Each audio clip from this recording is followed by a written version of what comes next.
My name is Malik Dabu. Welcome to Editors Forum. At Editors Forum, we assemble courageous, confident, fearless editors and journalists to break down the bigger stories in the week. Today, we have a number of issues dealing with. Last week, by this time, the country was grieving. In fact, the country is still grieving. But last week, by this time, we were counting deaths. At least 7 people have lost their lives. 132 others are in the hospital battling for their lives because there was yet another explosion. When we finish dealing with that, we will deal with the matters happening in the United Kingdom, where the Ghana International Bank sacked one of his own workers for taking money from the Asante Hene and depositing in his account. We will deal with that and other matters when we come back from the break. You're watching Editors Forum. Keep watching.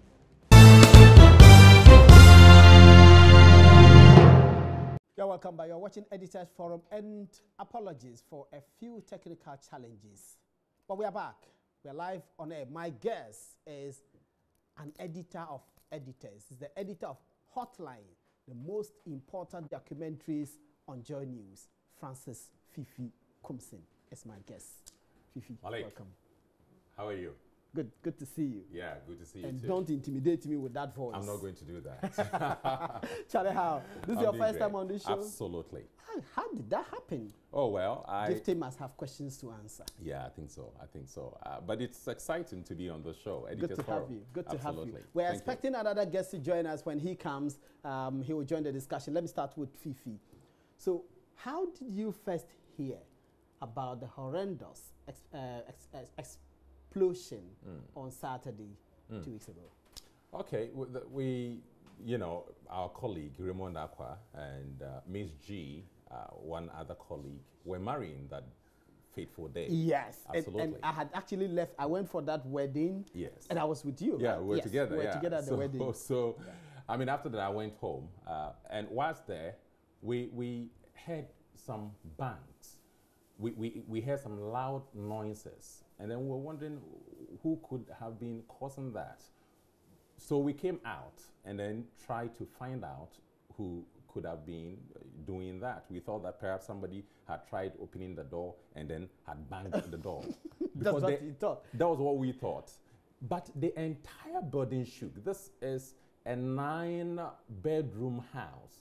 So you wonder why and how it could shake just by somebody banging a door. So we went back in there and tried to, concentrate on whatever we were doing. Then another one happened. This time, the earth shook. And which area is this, by the way? East Legon, around, yes, okay. Yeah. I visited. Then the earth shook, the building shook. So we're wondering what could have been the trigger. I said, well, it could be anything. Then the person I had gone to visit said that this could be an earth tremor. The line is right here, runs through our house. I said, oh, really? Okay, if it's an earth tremor, then let me check on our WhatsApp platform. I checked on the WhatsApp platform only to discover that. And this is our newsroom WhatsApp platform. Our newsroom WhatsApp platform, only to discover that apparently there had been fire at the Atomic Junction gas station.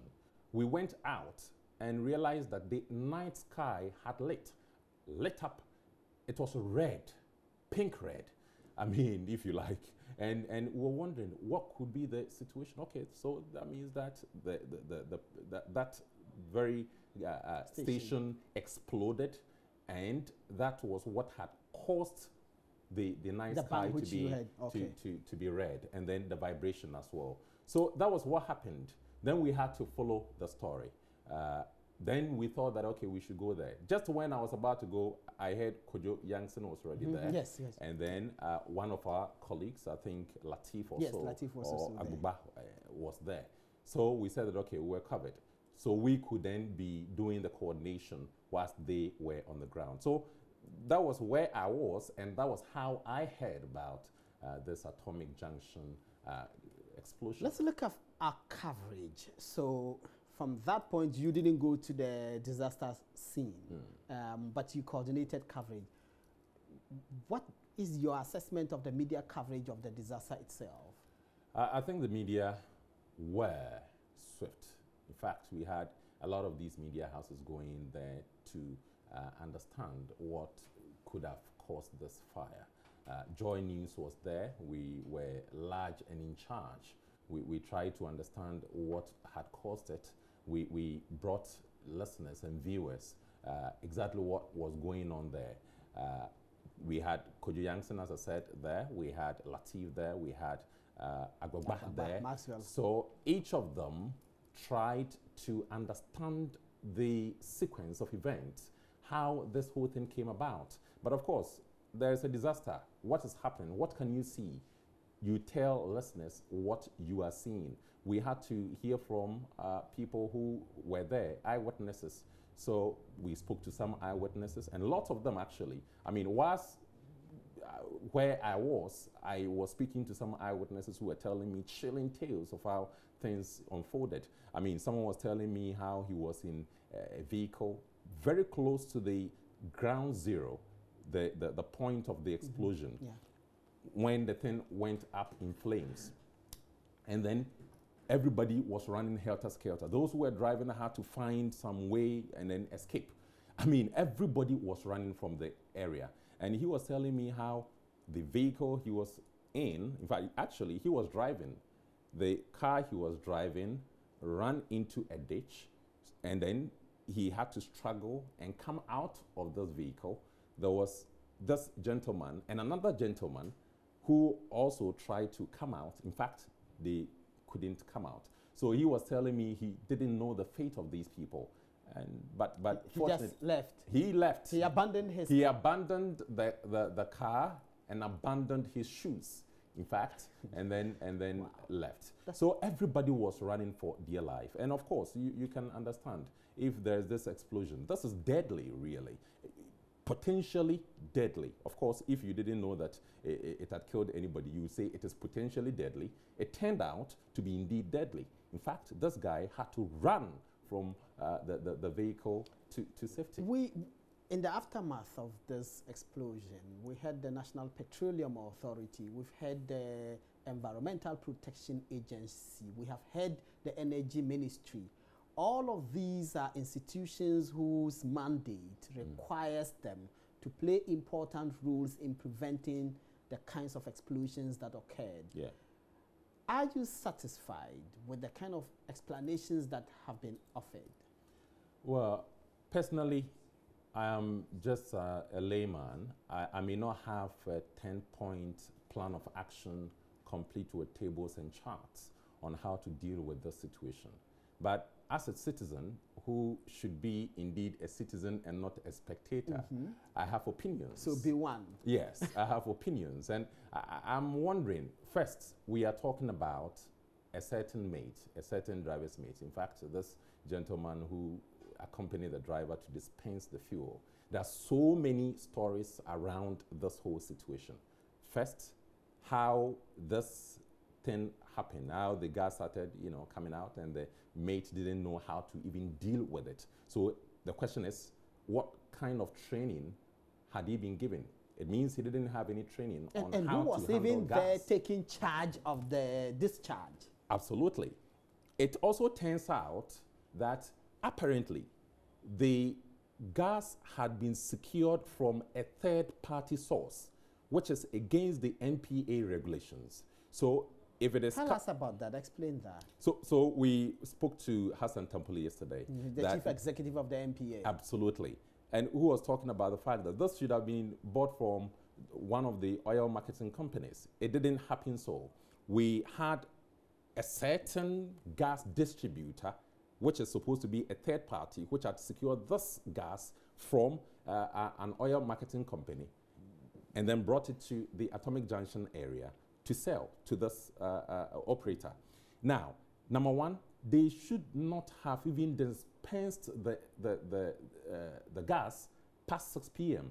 It was wrong. It was against the NPA regulations. Because EPA actually requires that past 5, after 5 hours, this discharge must end. So it turns out that these guys even went against the NPA regulations when it comes to when they have to get gas into or refill gas into a distributor like the one we had at Atomic Junction. That is one. Two, the training, as I was saying. Yeah. You should ensure that these people who are doing this kind of high-risk job are trained. In fact, you should give them these skills: how to handle gas, how to handle a leakage, how to handle ABC. All those basics, all those ABCDs, if you like, when it comes to the handling of gas, seems to have been lost on them. So we had the situation. They were completely green as to how to respond to the situation. Completely. So this was what happened. And then we also had the situation where apparently on the compound, very close to the gas station, it turned out that there were so many fire sources. There was a kilewele seller, there was a bayre seller, there was kebab seller. Bayre, you mean fried yam? Fried yam. Yeah. They were all there. I mean, how can you and the famous chinchinga. And the famous chinchinga seller. You see, so we had all these sellers who were operating with fire. And in fact, they were operating with fire, close to fire, because the gas is highly inflammable. I mean, it just went up in flames. Yes. And that was it. So I'm wondering, the EPA and the NPA and all the other regulatory institutions that were supposed to ensure that some of these things never happened, what did they do about this situation? The EPA says that they had gone to the station, informed the managers that their front part was too busy, i.e. those activities that you just mentioned, that they made the front part too busy. Should the EPA, should the NPA should they have decided that, look, move all of the people here or we'll close you down? Should they have done that? Absolutely. In fact, if you consider the fact that this is a high-risk business, that the least trigger could result in the loss of lives, you have to act quickly and fast. In fact, the very moment the NPA realized that there were so many fire sources close to this gas station, I think they should have acted immediately. Now, they didn't act. They only warned the managers of the station. Perhaps they told them that the place is too busy, so drive the people away. Well, the man did not drive the people away. In fact, we are told he went to the Legon police station, tried to get the policemen, some police officers from the Legon police station. They came over to try to get the Trotro people away.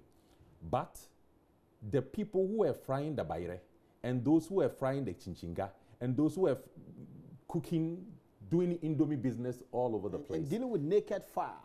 Dealing with naked fire. Those people were not driven away. In fact, the man's main focus was on the Trotro people who were operating in the area. So did we miss the point?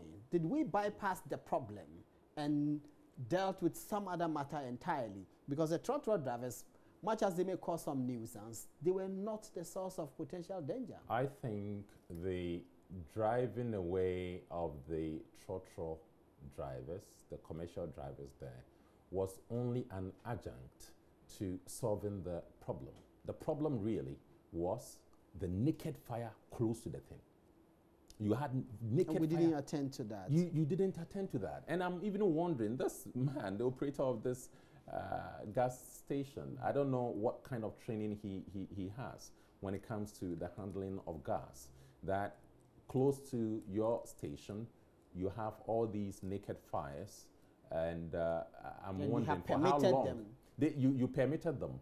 I'm told that the kilewele seller there, the woman sells the best kilewele, in town. It means that it's been there for so many, perhaps weeks, months, years, who knows.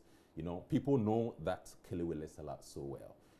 And I don't know about the chinchinga man and the rest of the people. But it's obvious that these people have been operating for so long and the operator did not pay attention. Fifi, is this a reflection of a national psyche? One which is not averted to, does not avert his mind to dangers and safety and risks.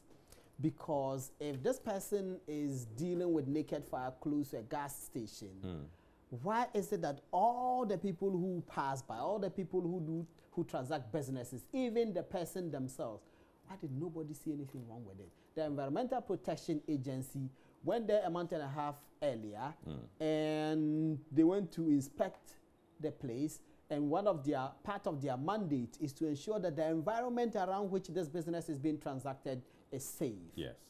And yet they didn't find anything wrong with all of this. Now they are conceding that they should have done more. See, let me read to you portions of the NPA Act 2005. That's the National Petroleum Act 205. It says that object and functions of the authority. We are talking about the NPA. The object of the authority is to regulate, one, oversee, and monitor activities in the petroleum downstream industry, and where applicable, do so in pursuance of the prescribed petroleum pricing formula. Now, to achieve the object, the authority shall, I'm jumping a few of them, provide guidelines for petroleum marketing operations. Guidelines. Okay, so the guidelines were there. You were not supposed to discharge fuel after 5 p.m. or 6 p.m. That is one. Now, the authority, that's the NPA, is also to protect the interests of consumers and petroleum service providers. Now, it's supposed to investigate on a regular basis the operation of petroleum service providers to ensure conformity with best practice and protocols in the petroleum downstream industry. My brother, if there's a service provider like the one at the Atomic Junction area who, in fact, harbored jam sellers and, chinchinga sellers and all these things, where was the NPA? Is that to suggest that the NPA did not monitor the activities around these stations? In fact, I'm very excited about the action by the president following the cabinet meeting on Thursday. What we know is that we are not going to have any more of these gas stations springing up all over the place. What we know is that they are now, the NPA is now going to monitor. And in fact, now eyes are on the NPA. The buck stops with the NPA, actually. The NPA must now be working far more than it had been doing. In fact, Hassan Tampoli gave the impression that they had been working, they had been doing great. I'm always scared, really, when I go to fill my gas, because how the handlers, handle the cylinders is scary. Sometimes you have so much gas coming out, you are wondering, hey, is that how this thing is supposed to be done? This is high-risk business. The NPA must reduce their risk. You are excited by the president's intervention and cabinet's decision and the guidelines that have been issued and the directives that follow all of that. We know that about 21 stations have been closed down. In fact, 26, told, yes. So we know that there's a moratorium on construction of gas stations and fuel stations and all of that. To borrow Kukubako's terms, is this not premature ejaculation? Because we saw this before in the aftermath of the 2015 June 3rd disaster. Environment Minister Mahama Ayariga at the time led similar kinds of actions as we are seeing. They closed a number of stations, he toured places, we delivered all the speeches, we said never again. And then afterwards, when everything died down and we buried the people and held a ceremony over their death, everybody went to sleep. Yeah, I mean, definitely when there's a disaster, there will be action. And in fact, because the disaster is being covered in the regular media, the news media, of course the media, there will be a semblance of action on the part of the authorities. So we saw in 2015, how so much action was taken to deal with the situation. In fact, we were told that some filling stations around Mile 7 or so were supposed to go down. There were so many other filling stations that were marked for demolition. Today, they are still there because they are being owned. They are owned and are being operated by powerful people in the society. Mama Yaga was saying that it was very difficult, dealing with the situation because just when you know that, okay, this one has to go, so you send people to go and then break it down, somebody will call, maybe an imam or a pastor or some big top politician will call and say that, see, this individual, the owner of this, contributes so much to, our party or whatever. Please don't do this, please don't do that. So I think it is very difficult, a difficult balancing act for that matter, because you know that if, for example, the person is so influential in the society, the person contributes to a certain education fund, maybe your child even benefited from that fund years back. Now that person's station is supposed to go down. How do you do it? It is a very delicate, difficult balancing act. But really... Is it? But if we are supposed to operate in accordance with rules and regulations... Fantastic. And those rules and regulations have been made for a purpose. Yes. And the purpose is to save life and property. Yes. You cannot hold the law in abeyance because the person whose interest is at stake if the law is implemented is an influential person. Does that not tell where we are? Yes, it does. In fact, in a country where principles are relegated to the background, these are some of the things that will happen. Because if you are really running on principles, you know that, okay, even if it is your father who owns this gas station, to the extent that that gas station is risky and it's not supposed to be there, you have to tell him that, Dad, I can really understand how much you've invested in this station. But if we allow the station to operate, eventually it will result in the death of people. So it has to go down. So if we are working on these principles, I think we will have a very great society. We will be a very excited people. But you see, I think we should give the president the benefit of the doubt, really. I think a lot of these things are leadership issues, and they come down to leadership and the quality of the leadership. So Mahama at the time took decisions. So you're talking about former President Mahama at the time. This absolutely. Was in 2015. Yeah. So he said, okay, this is supposed to happen, that is supposed to happen, that is supposed to happen. Mama Yaraga and the rest of the people were supposed to implement these. Well, they couldn't implement them to the hilt, to the letter. We had lapses. We had the problem persisting. Akufo-Addo, the current president, has also held his cabinet meeting. Of course, the cabinet has all the most important ministers. That is what it's supposed to be. And he was there. He says that this is the new direction to ensure that we don't find ourselves in this situation. Let's see how it goes. Let's see how they will implement these decisions they took. Let me stick with the enforcement of the regulations. Again, does it not reflect the hypocrisy in our society? Because when those rules were issued and the orders were given by President Mahama at the time, we know that all the structures of the poor people in the slum areas were pulled down. The Sodom and Gomorrah, the Fadama and all of that, they were pulled down. The government at the time magnanimously actually organized buses to convey a lot of the people whose places had been demolished to the north, where a large number of these people come from. So for the poor people, we broke down their places. For the rich ones, we said they are influential and they contributed to the party. Meanwhile, when we contribute to the party and the poor people don't go and queue and vote, nobody gets anything. I'm not justifying that the people should have been allowed to stay in water courses, but I'm saying if poor people live in water courses and rich people build in water courses, you can't pull down the places of the poor people and leave the rich ones and say they are influential. Absolutely. We live in there's an animal farm situation here, and I think that the society favors the rich, and the poor will continue to suffer for as long as they remain poor. Should that be the case? That shouldn't be the case, but that is the case. In fact, what should be the case is this: principles work, and the principles are inherent in the law. So if the law is working, then it means the principles are working, and we are all a happy people.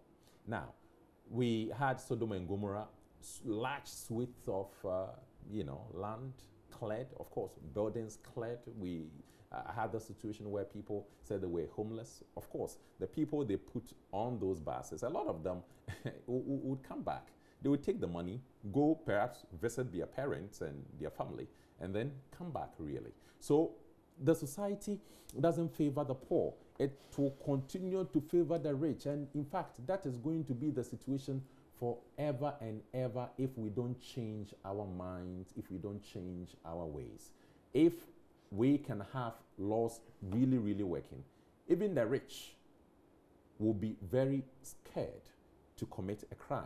Elsewhere, presidents and former, of course, presidents are found to have, engaged in corrupt acts and are sentenced, are imprisoned.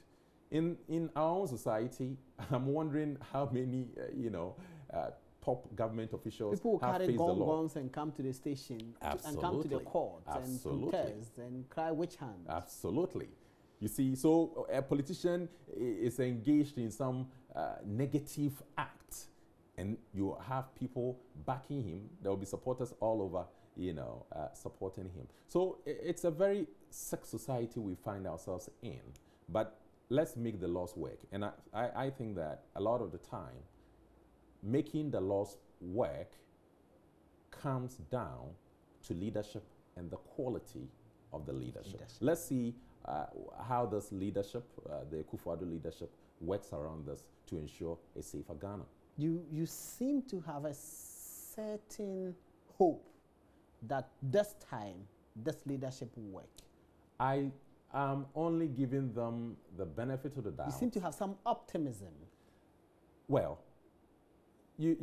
there's reason for optimism to the extent that there has been a decision and there has been some action, immediate action, swift action. That is reason for optimism. But give them the benefit of the doubt. Maybe, yes, they can implement these to the letter and make sure that we have a very safe society. Maybe we are going to have a situation where, in fact, everything on this plan of action will be implemented all over the country and Ghanaians will be happy. Anything could be the situation. But of course, there's also the possibility, there's a potential that a lot of these may not be implemented, or some of them may not be implemented. Let's hope that they are implemented. In fact, a leader becomes trusted when he or she, or they, if you like, come up with rules and ensure that these rules are properly implemented. Of course, we have all the stakeholders, the MPA, the assemblies, the EPA, and all the other people who are supposed to be part of this mix of implementers. We have all of them in this situation, trying to ensure that the principles, the decisions are implemented. Let's see how they do it. And talking about EPA, we know that the EPA held a press conference at which they said that there is no law prohibiting the siting of fuel stations at residential areas. Were you surprised by that? Of course, yes and no. Yeah, yes, because I thought that the EPA must be protecting the poor Accra resident or poor resident of Atimpunja. No, their job is to protect the environment. Absolutely, but of course, Not we live people. within the environment too. So you have to ensure that my life is not at risk in this situation. So if the EPA is saying that, then I'm surprised. However, the EPA said, well, there's no law prohibiting the siting of fuel stations within residential areas. What we know on record is that the station must be 100 meters or so from a residential area. I mean, for me, I think some way, somehow, it makes sense. It is logical. However, you go through our suburbs right here, Aveno and North Carnation. I know a certain fuel station that is surrounded by homes. Now, these homes have been there for about 30 years, 40 years. This man we are told a very influential individual acquired the parcel of land and then immediately set up this fuel station. Now, the people started protesting. They've done all they can to ensure that this man does not set up the fuel station there. But I'm telling you, Malik, the fuel station is running. People are getting gas from from the place. So you see, this must have been a very influential person who was able to pay his way through, and that 100-meter radius we are talking about. In fact, the station is just about 10 meters. In fact, it shares walls with all 3 homes. The station shares walls. So we've made nonsense of the 100-meter distance requirement. It's become a stupid stuff, if you like. We disregard but that. Is there merit, Fifi, in the complaints of the Association of Oil Marketing Companies that, look, Ghana has dealt in fuel for the last 100 years. No petrol station has ever exploded. Therefore, the hysteria that follows explosions of gas stations is somehow not justified. And is there merit in that argument? Okay, let me tell you this, that a lot of the time we disregard the other implications. Yes, they may not have gone up in smoke, but reality, the people who live around these facilities, in fact, also inhale the gas during discharge. In fact, there's this research, work I was looking at, and it said that if you live 50 meters away from a petrol station or a fuel station for that matter, you are at risk of contracting a heart disease, a lung disease. So you see, it's risky. 50 meters away, from a gas station or a filling station. So it would make sense that we will do 100. We will do 100. Yes, so beyond 100. For safety. Yes, you see. So the point is, these people who live around this area. Just yesterday, I think one of our colleagues was going to, married, and so around East Legon, we had to go there. Again, another fuel station, very close to homes. And these are luxury homes I was seeing, and just meters away. In fact, in this situation too, we had the fuel station sharing a wall with the homes. And you're wondering, so the 50-meter radius they are talking about, or the 100-meter radius they are talking about, how do they measure it? You see? So it's a real problem, Malik. The EPA statement really surprised me, but of course, the laws must work. It is true. There is no law saying that don't have fuel stations within residential areas. But how many meters away should these stations be from the homes? In that situation, we are seeing 10 meters or even no distance at all. I'm going to take a short break. Before I do that, though, the EPA says it's going to conduct risk assessment, is going to do audit gas stations and fuel stations. Is this too little, too late, especially for those who have lost their lives? Well, we've lost lives, and I think we are a very young democracy, and for that matter, our society is still growing, and we are learning new things. Lives have been lost. We've learned from this experience. Perhaps after this risk assessment, we are going to have a new paradigm. We're going to have a paradigm shift, and things will be better. So it's okay. Let's have them do it now and see how things play out going forward. I think it's fine that we have the EPA going to do this, and of course the MPA and the rest of the stakeholders will be a part of this. Make sure that indeed, if a certain fuel station is risky, it's a high-risk station, they eliminate it, they break it down. If it is not, decommission it, or whatever they want to do to it. If after the risk assessment, they realize that, okay, some of these stations should be there, they allow them to operate. That's Fifi Kumsin. Here's my guest. We are taking a short break. You are watching Editors Forum. When we come back from the break, I will introduce to you another guest, the Kojo Yangsin, host of Joy FM's Super Morning Show. Keep watching.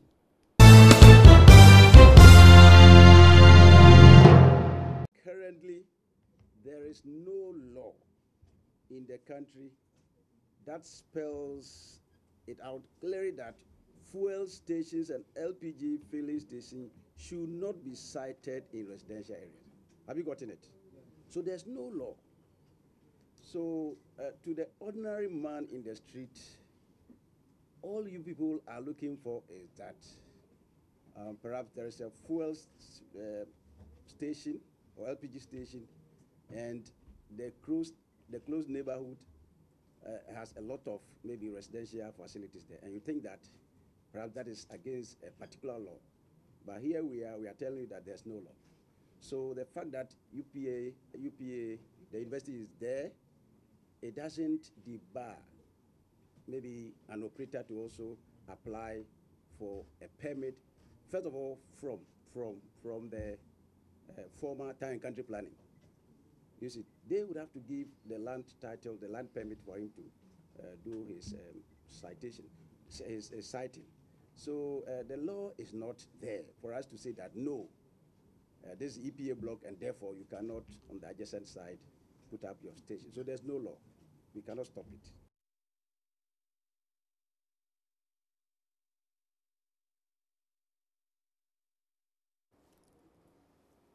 Yeah, welcome back. You're watching Editors Forum. My guests are Francis Fifi Kumsin, the man with the deep voice, and of course, the handsome-looking, well-dressed, articulate Kojo Yangson, host of the Superman Show.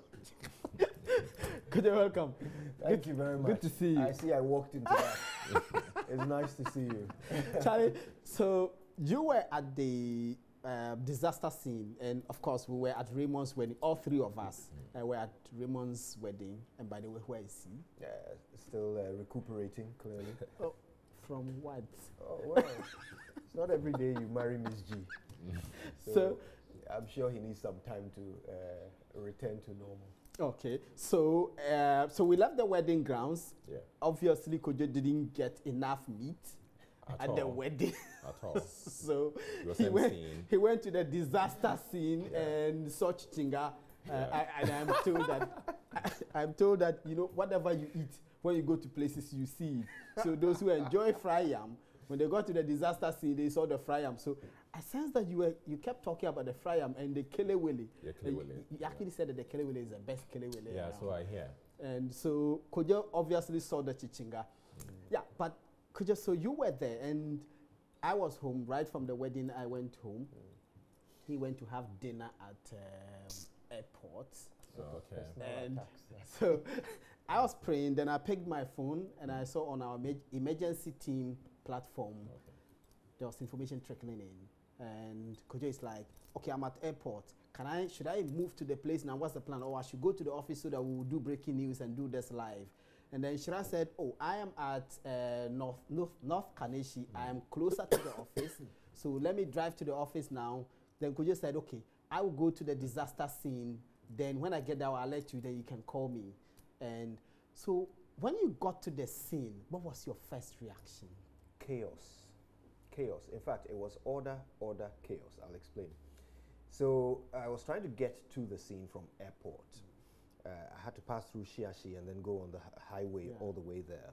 At Shiashi, they were attempting to block the roads just to ensure that the emergency services would have a smooth, a free sort of stretch all the way to the site. So I was very quick. I was able to get through just before they closed it. And once they closed it, there was order there. All traffic had to go around the other way to keep people safe in case there were any other explosions. So I sort of managed to bomb it down this now clear road all the way to Presec, where there was yet another roadblock. And at this point, you needed to identify yourself before you could get through. Fortunately, I was able to identify myself and they let me through. And then the chaos began. People were running helter-skelter, just trying to get as far away from the billowing flames, which were still coming up from the remaining tanker that was still on fire. Now, as I got closer, it got worse. People were screaming. People were asking, and those people were asking, "Have you seen my car?" You know, so you could tell that a lot of people had been really disoriented by the explosion and its aftermath. Then, of course, I bumped into Maxwell Agbagba, who was just about setting up his camera so that he could give live reportage for the TV. Our for favorite TV. situational reporter. Yes, indeed. He tells a story, doesn't he? So immediately we had a quick conference and decided that I would do all the reports for radio and he would continue for TV. So we had to get ourselves into good positions. He had a great position from the vantage point of the overhead, but I needed to get closer so that I could really tell the story of what was happening. So I managed to find my way down to the, there's another filling station across the road from the Total and the gas station that went up. And so I managed to get down to that filling station, which had also been evacuated. Security forces were around. I went and spoke to them, and they started to explain to me what had happened. So while they were explaining, they walked with me as close as possible as we could get safely to the activity. So in the end, we were about 50 meters away from it, virtually across the road, but protected, of course, by a perimeter that had been set up by the security forces. And from that point, I gave all the reports of the evening. And then you saw the body, because it was your text on the platform that I read. I've just seen a body. I am unsure whether he's dead, but there's blood all over. Yes. This was right under the overpass. This is the body of our colleague. Yes, Mohammed Yaqub. Yes, Mohammed, who had fallen from the overpass. What eyewitnesses told us was that he was trying to get images on his phone. When it happened, he tried to get as close as possible to capture some images. Of course, ever the professional, he was trying to get some images for his network. And it was at that point that the gas caught fire. Okay, so this was actually the first explosion. He was just capturing the escaping gas and people running around. Ah, okay. So it was at the point the gas caught fire that, and the fire sort of, it flew in his direction. So he was either startled or I don't know what exactly it was that caused him to lose balance and fall. And he fell straight down, didn't land very well, I can imagine. And that is what caused his death. So by the time I got there, he had been covered with a white sheet. Everybody pointed him out to me and explained to me what had happened before I got there. So yes, that's how Mohammed fell. Beyond that, everything I saw that night was basically firefighters doing their job, working very hard to quell the flames and bring normalcy. So you went back the next day, right? That was on Sunday, because this thing happened on Saturday. So you went back Sunday. So the Chichiga report was actually Sunday. Was Sunday morning. Sunday morning. Sunday morning, yes. And this followed my conversations with some fire officers who spoke to me off record, and several eyewitnesses. I made a note of at least 11 of them, but I know I spoke to more than the ones I wrote down. And they all said the same thing. And that's what went into the report. And you will see that... and that's what gave you your name. Whose name? Kudu Chinchinga. Stop trying to make this an official thing. Yeah, but of course, that's what went into the report.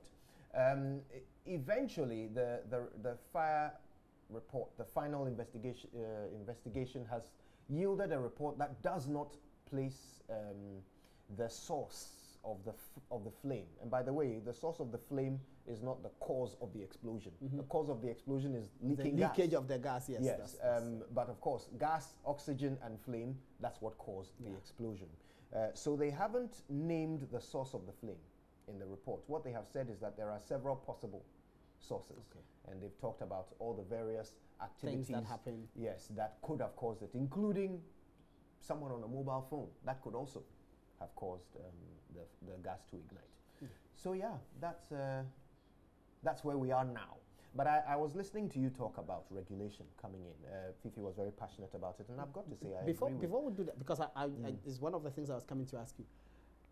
How were you surprised by the reaction to the Chinchinga report? Yes. Yes, because you can well imagine that at the time I was putting it together, I had absolute confidence that everything I had been told was factual. I had first spoken to a couple of fire officers. And as journalists, we rely on things people tell us. Yes. We're not always there when the things so for me, of course, having heard them and then listened to at least 11 of these eyewitnesses, it didn't seem possible that what I'd been told could be wrong. I mean, all 11 of them plus the 2 officers couldn't all have got it wrong. So yes, there was a certain level of confidence with which I did that report. And I'll be honest with you, I still have a lot of confidence that those people didn't see wrong. But I understand what was wrong with the report. If I had simply said that I am putting this together based on what I've been told by 11 eyewitnesses, and well, I probably wouldn't have mentioned the fire officers because they had asked not to be mentioned. Yes. But I remember even when you spoke to one fire officer, he actually didn't want to be identified. That's you put the audio clip on the platform. That's right. But you said, look, he doesn't want to be identified, so we can use what he said, but let's not mention his name. That's right. So I know what is wrong with the report. I should have simply said that we put this together based on our investigations on the ground and reports from eyewitnesses. That didn't come. And so it opened the window for anybody who chose not to believe it to criticize it, and that's what happened. Masses of people came along and enjoyed the comedy of it. And that's the thing about Ghana, and you can always find comedy in... You became a Sergeant Lee. You see some of the pictures where he's dressed like a rebel leader. Yes, I see he's Joseph Kony. He calls me a rebel leader. He is the rebel leader. Try to take your job for a day. So yes, I was a bit surprised that, so many people found it difficult to believe the report. But I get what was wrong with the report, which left a window open for doubt. So I think it's a lesson learned. And so I think that same Sunday you had an enthralling conversation with MPA boss Hassan Tampoli. And so you actually gave us a sneak peek into MPA's regulations, what they said about the same station before and all of that. What's your sense of regulation and how all the institutions have handled their respective rules? Well, 2 things are clear. The first one is that the plan that we are seeing being rolled out now, this idea of having some 10 centralized bottling points and no longer having people go to gas stations that are situated in some cases within communities, to buy gas. This plan has been on the books for a long time. It's a plan that has suffered difficulties in implementation, but that's not new to us. No, it's not. Everything that is to revolutionize the way we do things in this country, to make things better, struggles to see the light of day. This is the nature of who we are now. That's what Fifi was talking about. Yes, we fight progress, we fight improvement, because somebody is always benefiting from the worst way of doing things, and they are the ones who kick against it. Now, when I spoke to Hassan Tampoli, some of the things that we learned off record about the detail of this plan, including a plan to compensate those who run gas stations now. Because, I mean, let's be fair to them, even though we are all interested in safety for the masses, we want everybody to be safe, these individuals set up their businesses at a time when it was not illegal to do so. No. They said in accordance with the rules. Indeed. Many of them received permits to have them located where they are, including this one, where the eruption occurred. Now, the difference here, and let's be clear, this particular gas station actually violated some of the regulations, and that's what resulted in this explosion. Apart from what the NPA saw there when they inspected it a couple of months ago, there is also the fact that they were buying gas from a supplier who was not the one they were supposed to buy from. They were buying it after 6 p.m. to hide the fact that they are buying from an extra supplier. So and was talking about a third party. That's right. So all of this was in violation of the way they were supposed to do business. And they were attempting to do it in the dark, and they were doing it with people who were not qualified to offload the gas, and that is what led to this particular explosion. So let's be clear here. Out of the 600 gas stations across the country, we've had some of them have accidents. We've had some of them who haven't. We have to assume some of them are obeying the law. Is that not then the issue, Kojo? Is the problem the enforcement of the regulation or the process by which the cylinders are filled? The process is causing accidents because we are not enforcing regulations. So why don't you just enforce the regulation? So the current system of distribution is not the problem. The problem is enforcing the regulation, because the explosions happen because the enforcement is lax. You've hit on a very important point. Now, I agree with Fifi when he says that there is a reason for optimism because somebody has made a decision, and we have been needing that for a while. But I also want people to realize that this decision is an admission of failure. Okay? Government is admitting they can't regulate gas and petrol stations. Great point. They are admitting it. Because if we enforce the regulations, the lapses won't happen. Absolutely. In the absence of the lapses, there won't be any explosions. There are countries in this world where they locate filling stations wherever it is convenient, whether it's in a community, whether it's on the outskirts. They just put it where it's convenient, where it's needed. People can access it. But they stay safe and don't explode because they enforce the regulations. Now, we have written the regulations, and they're beautifully written. If you look through the MPA's mandate, their rule book, you'll see that, look, they've covered almost every eventuality. And if only they were doing their job, you know, and by the way, when I say if only they were doing their job, I'm speaking about the MPA over the years, not one particular leadership or the other. So if they had been doing their job, we wouldn't be having... Which is enforcing the regulations. Absolutely. Strict compliance. Absolutely. We wouldn't have these problems. You see, we talk about this on the morning show. If you set up 10 bottling plants, people will work there. People will come there to buy gas. Trucks will come and load the gas and go and distribute them. If that bottling plant is not safe enough for the 5 or 10 or 20 people who will be there at any given time, then it won't be safe enough for 5,000 people. So you are simply taking the situation that has caused the explosions and going to locate it at a different place. You have to enforce the regulations. And if the truck which is going to carry the bottles and go and distribute them, the truck driver and his mate sit in the car and they drink, they smoke their cigarette and they throw things, these accidents. You will still have the risks. So eventually we come back to regulation. And the fact that we are creating this situation will require less regulation. All those responsible for regulation will be located at the bottling plants. And so chances of things going unnoticed are reduced. Okay? So what we are saying is that we can't regulate the market as it is. We can't. We failed. So we are shrinking it so that we can regulate the smaller unit. That's all we're saying. How does government propose, and you spoke to MPA on this, how does government propose to compensate those who have made investments on the basis of applicable law and now whose business will be in jeopardy if this system were to be rolled out? I'm not privy to what cabinet decided, but my investigations before the cabinet meeting revealed a couple of options that they were looking at, and both of the options regarded external funding, funding from external funds like the World Bank and so forth, the IMF and so forth. Perhaps not the IMF, but there was definitely a plan to look at some money that was coming from UNICEF, I believe, and the World Bank. Now, these are not confirmed because my sources, of course, were not privy to the, I haven't spoken to anyone who has been in the cabinet meeting, so I don't know what the final decision was. But this is what I picked up before the cabinet meeting, that they are looking for some external funding. You have to understand, all of what is happening was not budgeted for. You know, when Ken Oforiatta read the budget earlier this year, there was no mention of any of these. There was no plan to actually implement this bottling strategy. So it wasn't budgeted for. They have to find the money from somewhere. And we all understand how difficult it is to lay hands on resources at the moment. And so it appears that the smartest option is to find some funding from outside.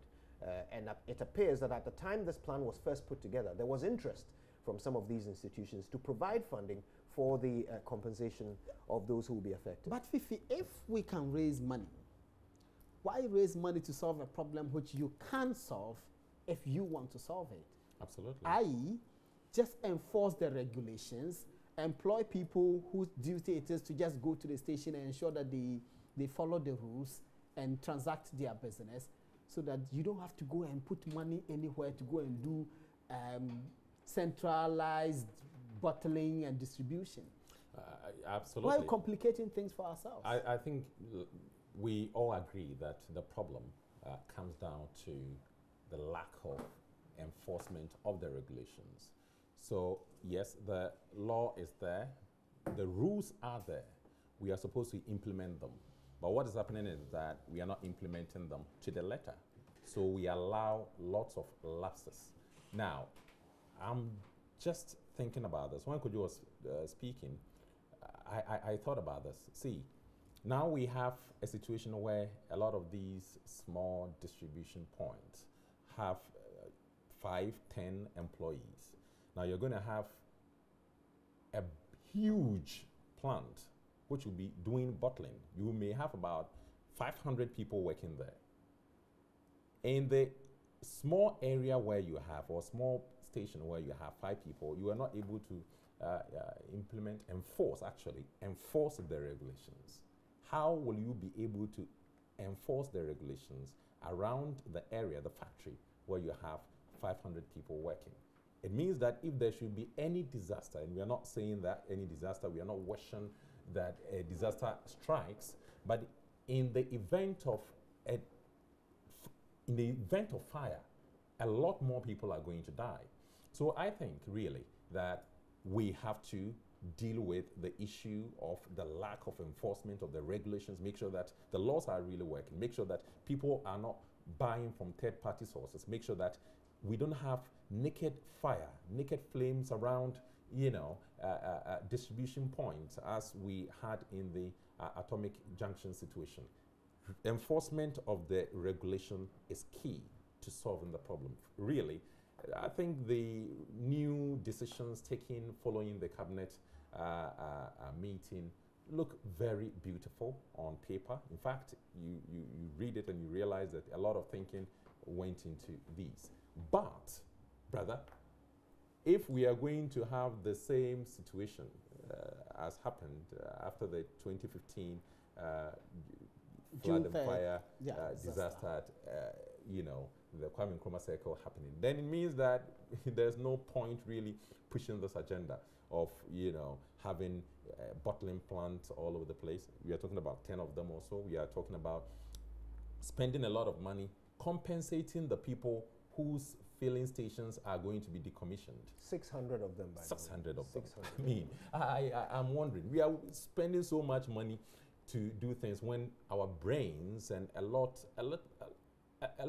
little more action could just solve a problem that we could just take some quick steps to solve. We are going to spend so much money. Really, I think so. It is 2 years from as now, it is troubling. 2 years from now, where do you expect us to be? Will we come back and say, look, government has decided that we have to enforce the regulations, or government has decided that we are doing centralized distribution? For me, as I said earlier, we may not be the experts. We are citizens. We don't want to be spectators. We have opinions, and the opinions are informed by the little we know. Now, we are still growing, and we are learning new things.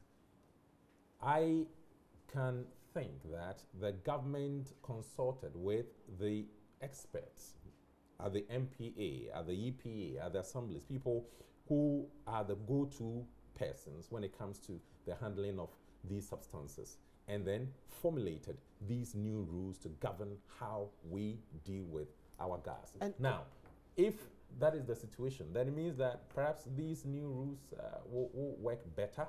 In fact, it means that we are going to be safer. In fact, it means that we are not going to have some of these explosions if they are really, really implemented to the hilt. Kojo, why do we take simple things and complicate them? And why do we think that things are peculiar to us? This is not new. Why are we creating an entire industry out of it elsewhere? Is that what is done? Why did we see that as a bright solution to a problem? I'll be honest with you. Much as I say that this is an admission of failure, it's also an illustration of how slow we have been to develop in this area. Because look, when you go to other parts of the world, gas is piped directly into your home. So they've gone far beyond this bottling plant situation. It's piped directly into your home. But of course, if you have a vehicle that runs on gas, you can buy gas from the same filling station where you would buy petrol. So they found ways of making it neater and safer. We are still evolving a little too slowly in that area. But we have a system that with regulation ought not have any problem.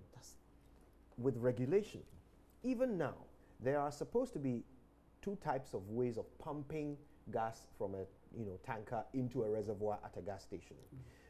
You can either do it by using a pump that pumps the gas out of the tanker, or one that sucks the gas from the tanker into the reservoir. Now, it has been demonstrated time and time again that the one that sucks is safer than the one that pumps out. Okay, so essentially, now you have people going to offload gas, and they have to keep the engine of the tanker on so they can pump out, simply because the gas station doesn't own a system which sucks. Yes, a safer system.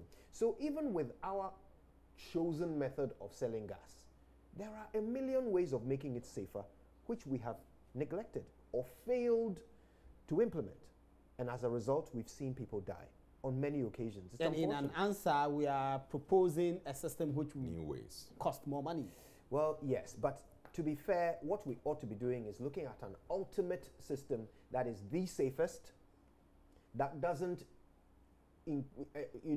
raise any risk whatsoever, and will ultimately be cheaper, simply because government won't have to spend on the infrastructure. You put it in once, and then it works for as long as. But you see, even that system, as I mentioned it, I'm terrified of someone suggesting that we go to the system of pumping gas to people's homes in Ghana. I'm afraid, of somebody making that suggestion. I couldn't even imagine that we will lay cables. We can't even lay cables to pump water into people's homes. Now you are saying gas. The pipes for pumping water, some of them have been underground since 1902. The water that comes to our homes are passing through pipes that are 115 years old. No one has replaced those pipes in 115 years. Does anybody want to venture a guess at what it looks like in there? What is lining the walls of that pipe? That's frightening. Yes, but the water passes through to your tap, and then you fetch it and cook with it, or drink it, or whatever it is. This is Ghana today. So can you imagine that we decide to lay gas pipes? Who's going to maintain them? And if a gas pipe erupts, by the way, today when a water pipe erupts in an area, the water can flow out for days. This man made a name by doing a very beautiful, well-packaged, well-articulated story from one of those gushing, broken pipes. I recall it very vividly. So imagine that happened to a gas because pipe. of the clarity with which it was told. Indeed. So imagine that happens to a gas pipe. That's Maliko. No, it was a beautiful, well-told story. It really was. He told about that. And that encapsulates our problem. That even the water, imagine that was gas. Yeah. How long will that gas flow into the atmosphere before someone attends to it? How many people will pass by smoking cigarettes, driving cars on their mobile phones, roasting chichinga? How many possible sparks will occur while this gas is flowing out before somebody attends to it? So to be honest, that's what happens in other countries. It is the safest way of doing it ultimately, but with a lack of maintenance and enforcement, it is a time bomb. It's a ticking time bomb that I shudder to imagine being set off here in Ghana. So I don't know, maybe we need to hasten slowly. That's very frightening. So I have to move on from talking about that one to another issue. You're watching Editors Forum. My guests are Fifi Kumsen and the Kojo Yankson. We are talking about the gas explosion. We will be talking about the disagreements in the UK between an employee of the Ghana International Bank and the bank itself, and the matters arising out of that, with the name of the Asantehene being drawn into all of that. We will open the phone lines so that you can join us, make your contribution in just a few minutes' time. Let me wrap up with Kojo on the gas explosion. So the EPA says there is no law determining that it is unacceptable or unlawful to site a gas or petrol station, a densely populated area. Should we fashion out such a law?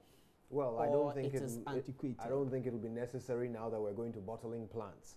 However, the EPA has probably but handed... petrol stations, the bottling plants doesn't affect petrol stations. Well, you're right about that. However, and you can see a certain effort on the part of government. They are saying that all petrol stations that are currently being built, there should be a halt on them. But you see, how do you put a halt on something when there is no law determining where it should be placed?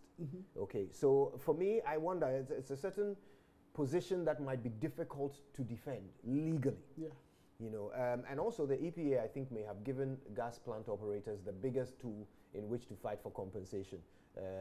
There's no law stopping me from putting it here. And I put it there, and I was giving a permit. Yeah. So I'm wondering about that. But, you know, the truth is the truth. If there is no law, if he can't find any law in the books, what law can he point to? And that's an interesting one you just raised about government's directive. If a person was given a permit to build a petrol station or a gas station at a particular location, can government just issue a fiat and say, stop work? Sometimes on the basis of what? Yeah, we imagine that we're still in a military regime where government can basically say anything and we must just do it because it's government. There are laws.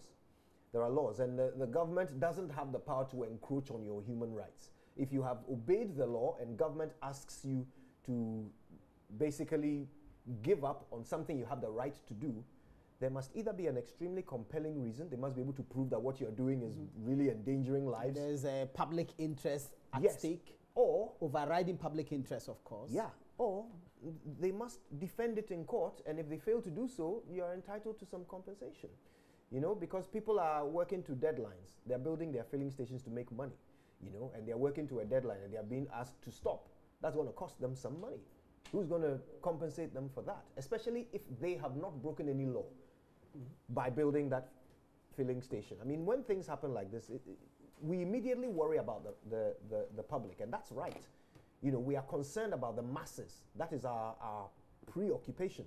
We want everybody to be safe. But we must also pay attention to whose rights we are violating, you know, and we should be able to make everyone safe without violating anybody's rights. Maybe I'm sure that out of goodwill, all of those who are building their stations may put a certain moratorium on what they are doing. Maybe they will, but they are not obliged to. Respect government's directive and hope that wherever their stations are being cited will not be contentious. That's Kojo Yangson, host of the Super Morning Show. I still have Fifi Kumsen, Francis Fifi Kumsen. I don't know where he got Francis from. He's my classmate, by the way. We are going to talk about the story in the United Kingdom. One Mark Arthur, an employee of the Ghana International Bank in the UK, Kojo will give us the names of the other areas. They are too complicated, I can't mention them. Fifi was trying to mention something themes. Henley on Thames. You see how he pronounced. Fifi struggled with it. He was asking my help. I don't know why he thought I could help him with that. And so Mark Arthur got a call from the Asantehene to pick some £350,000 to go and deposit in his account at the bank. He took the money, and then we are told that the MD of the bank actually approved the transaction and later on changed his mind. And then they suspended Mark Arthur and subsequently they sacked him. There's a short report we have done on this story. Let's watch it, and then I'll come into the studio and talk to my guests. You're watching Editors Forum. Keep watching.